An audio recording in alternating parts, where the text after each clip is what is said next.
Teman-teman yang cerdas, istilah wilayah tentu tidak asing bagi kalian.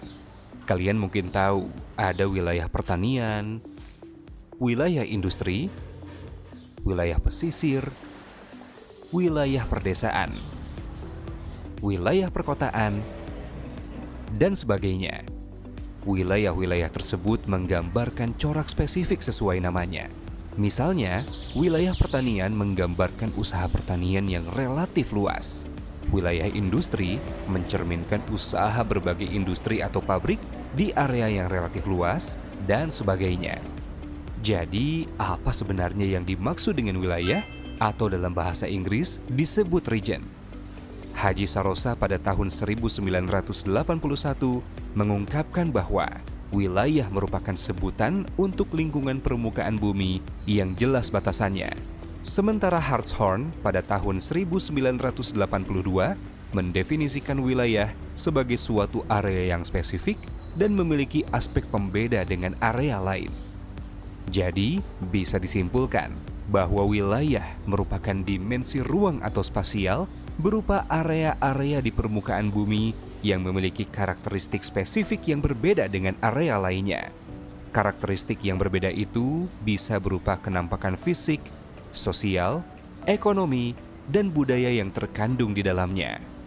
Perbedaan karakteristik itu terbentuk akibat adanya dinamika dan interaksi yang berbeda dari tiap komponen fisik, manusia, dan teknologi.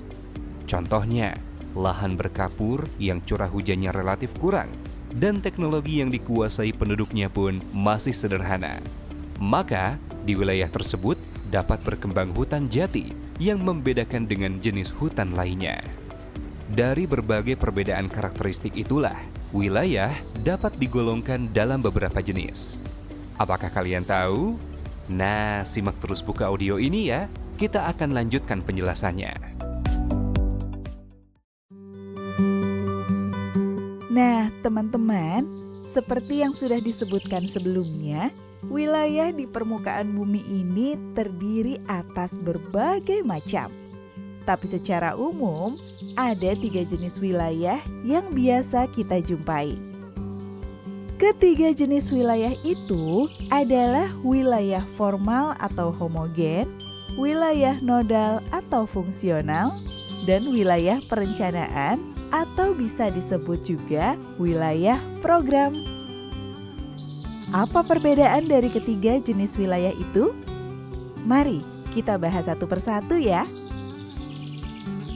Wilayah formal atau homogen adalah unit geografis yang digolongkan berdasarkan karakteristik yang sama. Penggolongan tersebut terdiri atas aspek fisik, sosial, politik, maupun ekonomi. Contohnya, wilayah pertanian di pedesaan. Kesamaan wilayah ini ada pada mata pencaharian penduduknya, yaitu petani. Selain itu, lingkungan fisiknya biasanya berupa lahan budidaya pertanian seperti sawah atau kebun. Nah, di tempat kalian ada wilayah formal apa saja? Jenis wilayah yang kedua adalah wilayah nodal atau wilayah fungsional. Wilayah ini terdiri atas satuan wilayah yang heterogen. Keheterogenan tersebut yang kemudian memunculkan ketergantungan dengan wilayah lain. Pembentukan wilayah fungsional umumnya berlangsung secara dinamis dan berawal dari titik pusat atau wilayah sentral. Dari titik pusat ini kemudian mendorong perkembangan wilayah di sekitarnya. Contoh wilayah fungsional misalnya wilayah Jabodetabek. Di sini ada wilayah perkantoran dan bisnis. Wilayah ini saling terhubung dengan perumahan, sekolah, bahkan industri dan perkantoran. Selain di Jabodetabek, di Jawa Timur ada wilayah Gerbang Kertosusila. Gerbang Kertosusila terdiri atas Gresik, Bangkalan, Mojokerto, Surabaya, Sidoarjo, dan Lamongan. Keenam kota ini merupakan wilayah metropolitan yang sangat padat. Bagaimana di dekat tempat tinggal kalian?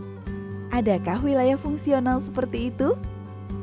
Coba kalian sebutkan, ada apa saja di wilayah itu? Ada satu lagi jenis wilayah yang akan kita bahas, yaitu wilayah perencanaan atau disebut juga wilayah program. Seperti apakah wilayah ini?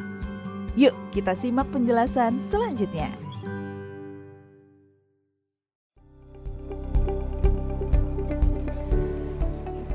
Teman-teman, jenis wilayah terakhir yang kita bahas dalam audio ini adalah wilayah perencanaan atau disebut juga wilayah program. Wilayah ini merupakan satu kesatuan wilayah pengembangan. Wilayah tersebut merupakan objek dari program-program pembangunan. Wilayah perencanaan erat kaitannya dengan perencanaan tata ruang suatu wilayah. Perencanaan tata ruang berfungsi sebagai objek atau alat untuk mencapai tujuan pembangunan. Wilayah perencanaan merupakan bagian penting dari suatu kebijakan regional. Keberhasilan pembangunan wilayah ini akan berdampak positif pada kesejahteraan masyarakat, khususnya dalam lingkup regional. Contohnya, Rencana Tata Ruang Kawasan Strategis Nasional Ibu Kota Nusantara tahun 2022 hingga 2042 yang ditetapkan dengan Peraturan Presiden Republik Indonesia Nomor 64 Tahun 2022. Contoh lainnya, pembangunan daerah aliran sungai. Pembangunan ini direncanakan secara khusus. Tujuannya agar aliran sungai tetap produktif sekaligus menghindari bencana dan kerusakan lingkungan. Bagaimana di tempat tinggalmu? Adakah daerah atau wilayah yang menjadi wilayah perencanaan? Coba diskusikan dengan teman atau orang tuamu ya.